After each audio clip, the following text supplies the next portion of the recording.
My guest at this time will challenge Jonathan Gresham in a Pure Rules match for the ROH Pure Championship at Best in the World on Sunday, July 11th. It is Miracle Mike Bennett. Mike, thank you very much for taking the time to chat with me here today. I am so happy to be back. Feel like we haven't chatted in a while, so let's get it all out there. Well, I chatted with you right after you had signed with Ring of Honor. So it's been about 8 months since we last caught up. And I'm really glad we are catching up because, when we were talking last, Mike, your priority was to really get into that ROH Pure title picture. And now you're there, man. How does it feel to so quickly kind of insert yourself exactly where you wanted to be at Ring of Honor right now? It's cool, man, because I spent a good amount of like the last 3 or 4 years doing things or trying to do things and not being able to capitalize on goals or dreams that I have. So it's nice to actually now go to a company and put something out there and manifest it and tell the office that this is what I want to do. This is the direction I see myself going in, and to have them come back to me and be like, okay, yeah, we trust you to do that. That's a really cool feeling. And I know it's built up over time. I've been at Ring of Honor before. I was there for 5 years before. So it's really nice to have that trust, and it's nice to be able to just go there and be like, yeah, this is what I want. And them to be like, yeah, that's not completely out of the realm of possibility. Show us, prove it to us. And then we'll put you in that spot. Wow. And yeah, you really have, right? And you've done it at a time where they needed some star power, some vets there, no fans, trying to grab people. I mean, I really credit you, Dan Hausman. There was like a crop of you guys that came in here, and your wife, Maria, obviously, for getting the women's division kind of back up to where it needed to be. But you've been there for 8 months now, man. And like the last time we talked, you were coming out of, that run in WWE. Has the last 8 months kind of helped you unthread the knot? Do you feel like how are you feeling right now, I guess, after 8 months of getting to be in a different company away from kind of the stress you were under? I know this is going to sound cliche and sound completely ridiculous, but I'm genuinely having the time of my life in wrestling right now, and not just at Ring of Honor. The indies have completely changed my perspective on wrestling too. I've been able to go out there, and again, just like the Pure title where I kind of talked about it and manifested it, I've been doing that with different opponents on the indies where I'm just like, you know what? I've been doing this for 20 years. I don't care what people think of me. I'm just going to put out there who I want to wrestle. What do I have to lose at this point? I mean, 20 years in, you just you want to challenge yourself. You want to try new things.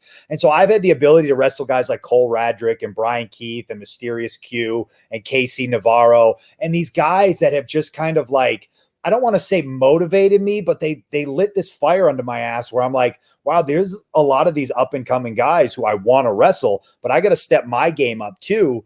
And in the process, I've just been having so much fun. I mean, I wrestled Brian Keith in the middle of nowhere, Texas, in front of about 100 fans in a bar in 95-degree heat. And we just beat the ever-living piss out of each other. And it was the most fun. I just called my wife after, and I was like, I think I just had one of my most favorite matches of all time. She's like, yeah, you said that last week when you wrestled Cole Radrick. And then you said that the week before when you wrestled so-and-so. So I'm just I'm having so much fun. I'm enjoying the freedom, and it's just kind of re-falling in love with pro wrestling again. One of the things I was thinking about when I was watching some of your matches here from Ring of Honor recently is how you're uniquely in this period of time where you have 8 months working with this roster, no fans around. Is it almost like a blessing a bit for you having a chance to reacclimate yourself to that ROH style, get to know these talents before you hit the road and get to go back out in front of fans? Do you kind of appreciate this, or do you resent the hell out of what's going on right now? No, I mean, I've kind of just taken it for what it is. It is what it is. I mean, when you get fired in the middle of a pandemic, the first thing that clicks in your head as a dad is I got to provide. That's instantly the first thing that went through my head. And I know I asked for my release, but when you ask for your release, when you can wrestle, and then when you get fired, when you can't, it's an entirely different dynamic. So when you get fired, and not only I get fired, but my wife gets fired, your instant thought is provide. What am I going to do? How am I going to feed these two kids that are looking at me like, hey, Dad, we don't really care about wrestling. We just want to eat. And so I've just been blessed and genuinely happy that I've been able to work during this pandemic when so many people I know have not been able to. Yes. But to focus more on the question, I actually think it's been nice because you know how it is in wrestling where crowds can hijack a show or crowds can kind of dictate which way they want to take someone. And it's kind of been nice where the booking of Ring of Honor has been able to just dictate who's going to be the stars, who's going to be over genuinely, I don't think the Pure division would have been able to get off the ground had it not been for the pandemic, because it's a completely different style and it's given this chance and thank God Jonathan Gresham was the Pure champ to do it, because he's kind of given these fans a new way to look at wrestling and in a way to kind of like, okay, this is the way these matches go. We can accept them. So now when fans start coming in, they're going to be like, okay, we know what to expect in a Pure Rules match. Whereas if you just threw it in front of like 1,000 fans watching, they're going to be like, what the hell am I watching? Because I haven't seen it in like 10 or 15 years. So I think it's been good for Ring of Honor. I actually think Ring of Honor, out of all the companies, I think the pandemic actually helped them. And I'm curious to see how the crowds react going forward. I mean, Ring of Honor fans are always crazy, so I think they'll take well to it. But I'm genuinely excited to see how they're going to handle these Pure Rules matches, because it's been a minute since there's been a Pure Rules match in front of a crowd. Okay, real quick. So just to refresh everybody, right? Because you concede it's been a while since a lot of people have seen these matches. So how, for those that don't know, will a Pure Rules? God, that's a tongue twister. How exactly is a Pure Rules match? How are those rules different than a traditional wrestling match? So you only get 3 rope breaks. You can go to the ropes 3. It's really down. It's like brass tactics when it comes to pro wrestling. There's no punching. If someone comes down and interferes, they get fired. The match gets thrown out. You get disqualified. You lose. There's a hard 20 count on the floor. None of the ref coming out to check on you and then going back in. It's 20 seconds. That's it. You get 3 rope breaks. Once you use the third one, you no longer can get to the ropes anymore. So if you get to the, I was going to say, or you can get to the ropes, but they won't break the hold, right? You can get to the ropes, but you'll just be holding on to the ropes at that point. And then, yeah, it's a different strategy. It's how you go about it. And I don't know, and like you said, how familiar people are with these matches, but if you've kind of been watching how Gresham has been going about it, it's a completely different structure to pro wrestling. There's a lot of resets. There's a lot of like, all right, we're doing this, we're going to this hold, then we break it down into strikes, then we kind of reset. It's really more realistic pro wrestling. And I think that's why I dig it the most, is because if you were to turn it on and be like, what are we watching? You're going to see hard strikes. You're going to see technical wrestling. You're going to see legit submission holds where guys will tap out if they can't get to the ropes. It's just, it's back to like the pure sport of pro wrestling, which is for some people and it's not for other people. But if it's your thing, I think you'll really get a kick out of it. And I think Ring of Honor fans, the live fans, are really going to love it.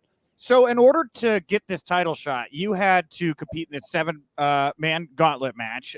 You were in there about half the time. It was an hour-long YouTube special, so it's free for anybody who wants to go check it out. And you were in there over half an hour, Mike. And I mean, Cheeseburger, Joe Keys, and then PJ Black there at the end. How was that getting to go in there and wrestle for a longer period of time and with multiple different kinds of opponents there? It felt like I was in there way longer than 30 minutes. I'm not going to lie. It just felt like it just kept going and going.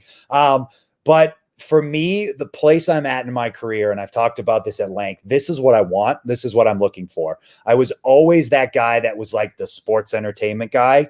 And that worked great. And it got me to WWE, and that was where I wanted to be at the time. And then I left and realized that's not where I want to be. And I kind of fell in love with the new style of pro wrestling, the Noah and the early Ring of Honor style pro wrestling, which was never really my cup of tea when I first started. And now I love it. And so I'm truly, genuinely excited to bring that aspect to Ring of Honor. And like when I got told I was doing this gauntlet, I was like, okay, I'm going to be in there a long time.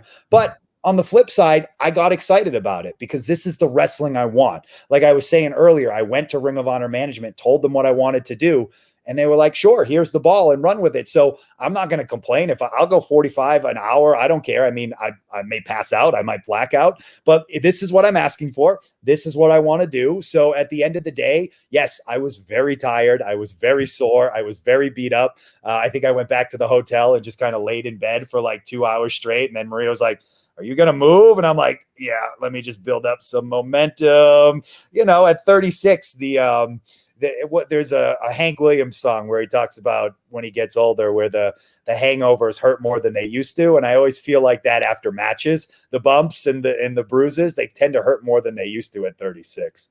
Yeah, and first of all, like it was really enjoyable getting to see you work with different opponents. Cheeseburger's somebody right now that is really, I think, finding himself, and he's been around for a while now, right? But just the kind of tone and the attitude has changed. I didn't know if you wanted to talk just a little bit about what you think of Cheeseburger and what it was like what it's like to get to work with him right now. So, I mean, I've known Cheeseburger for forever. Right. We've kind of had this ongoing on again, off again feud for the last like 10 years where he was the thorn in my side when I was at Ring of Honor the first time. And then coming back now, and it's actually funny because I actually worked him. One of my first independent matches back after being released was against him at Warrior Wrestling in Chicago. And there it is.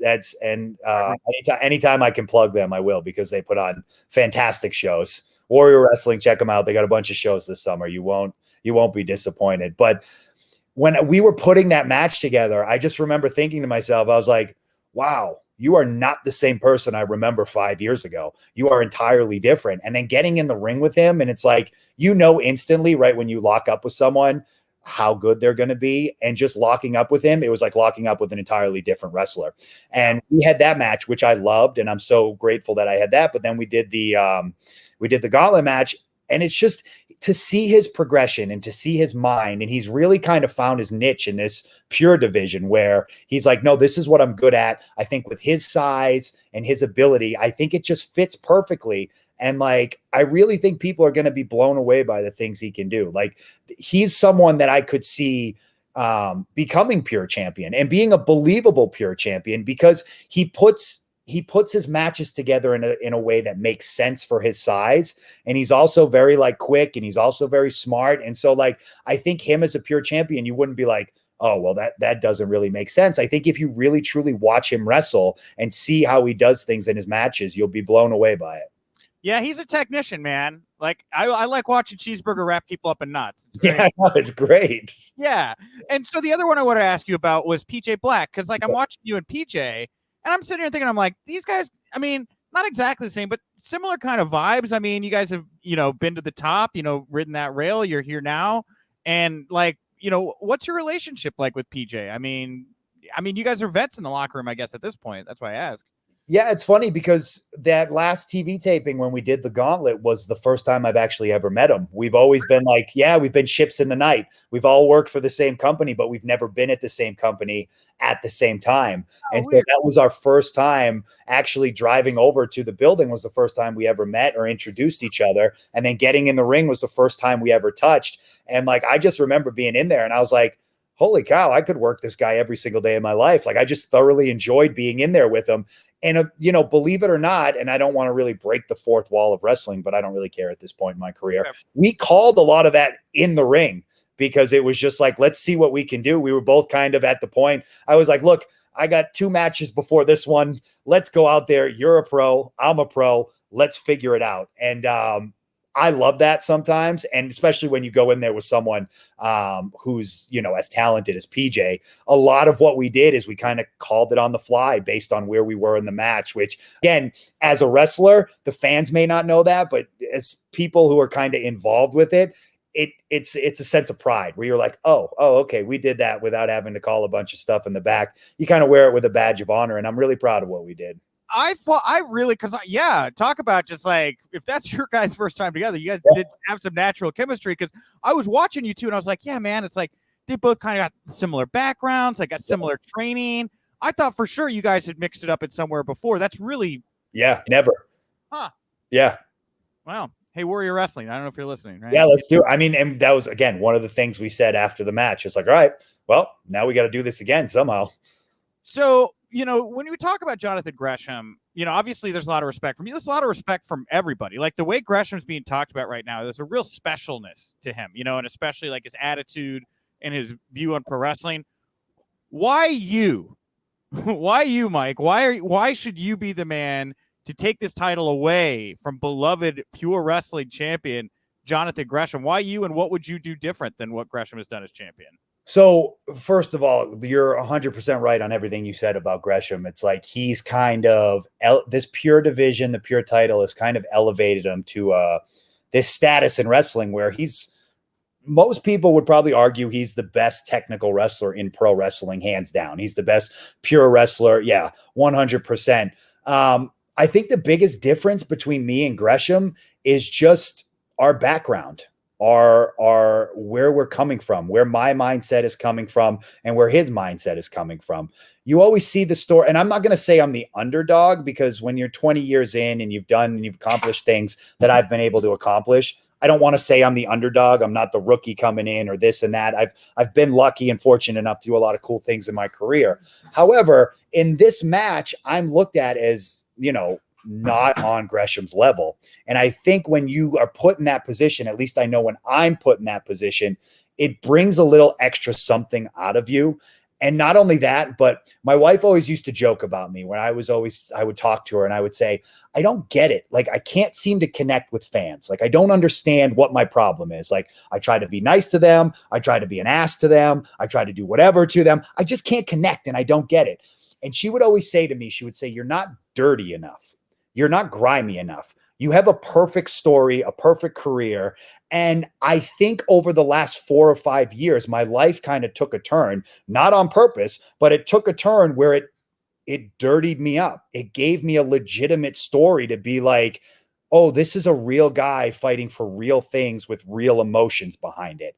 And I think the difference between me and Gresh is I have a lot that I'm fighting for that he's not fighting for. Yes, he is putting the entire division on his back, and he is saying, I'm reinventing the pure division, and that's a lot of pressure. But to me, and you'll see this in the coming weeks with the promos and stuff that Ring of Honor has put out, I'm putting my legacy at risk here. I'm putting my legacy on the line. This is the difference between me and him. If he loses, he's looked at as the guy who built the pure division, and that's a great legacy. If I lose, I'm still Mike Kanellis, Mike Bennett, who can't wrestle, guy that failed at WWE, guy that can't seem to win the big one, always the bridesmaid, never the bride type of guy. So I have a lot of motivation going into this, and I think probably a lot more. No, I definitely a lot more than he did. I'm redeeming myself. This is once again, this is my redemption tour that I've been on. It started with the NWA title against Nick Aldis, and it's parlaying right into this pure title. This is my redemption tour, and there's a lot to be said about that. Yeah, man. Well, like you said, you manifested it, right? You came in, and this would be manifest destiny, I guess, if it all came to pass, right?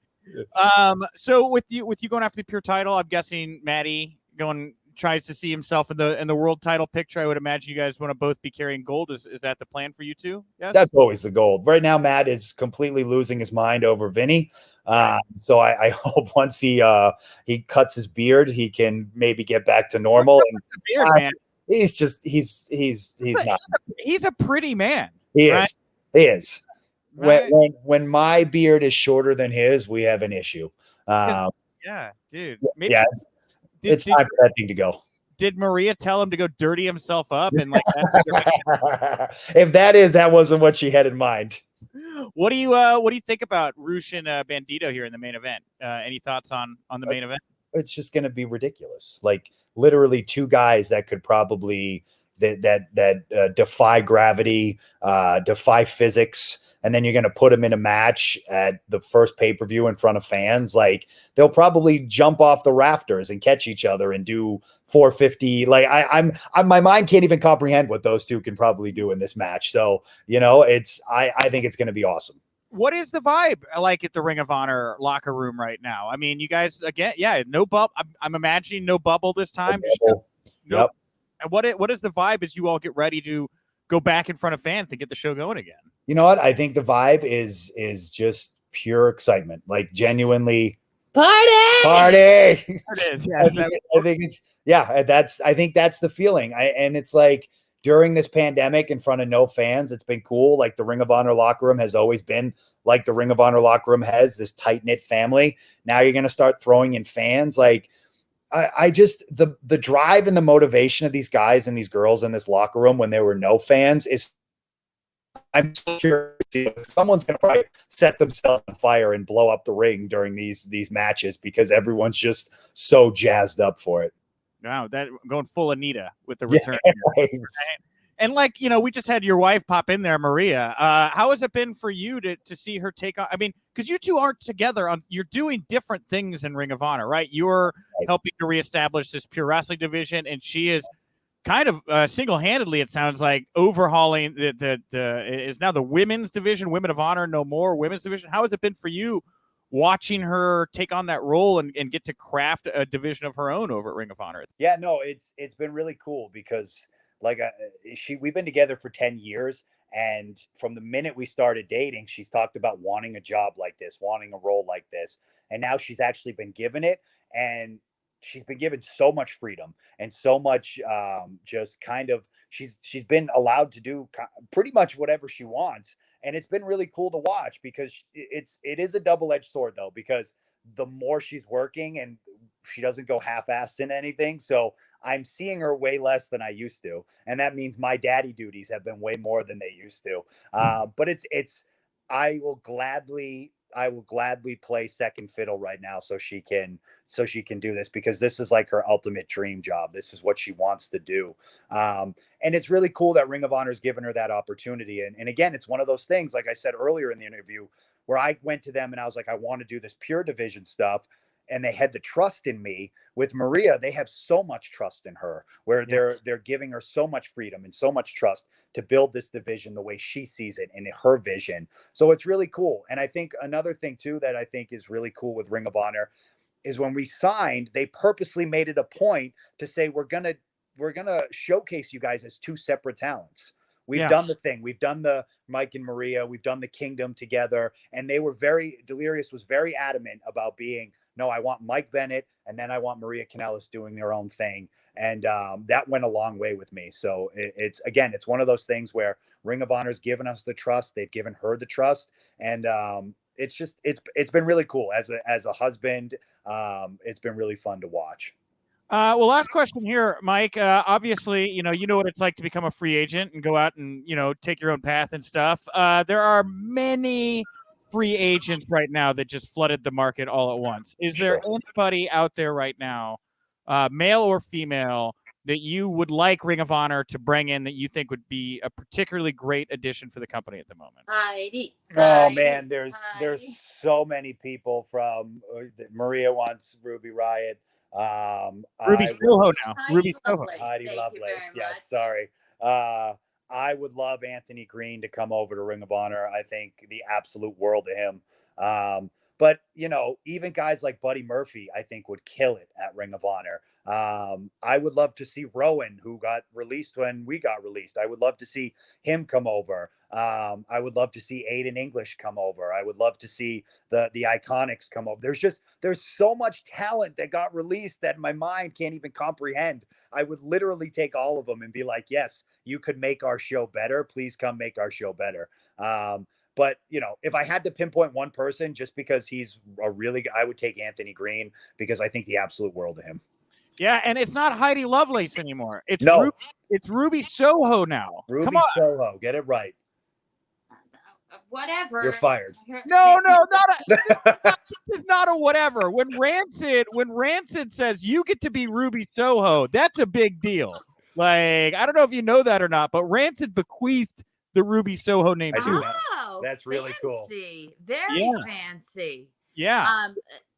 You know what? I just want her, whether her name is Ruby Soho or Heidi Lovelace or Ruby Riott. I think she's incredible. So I've hijacked your interview, but I also need to tell you, you have 20 minutes and then I have a call. Okay. So We're done. We're wrapping. Yeah.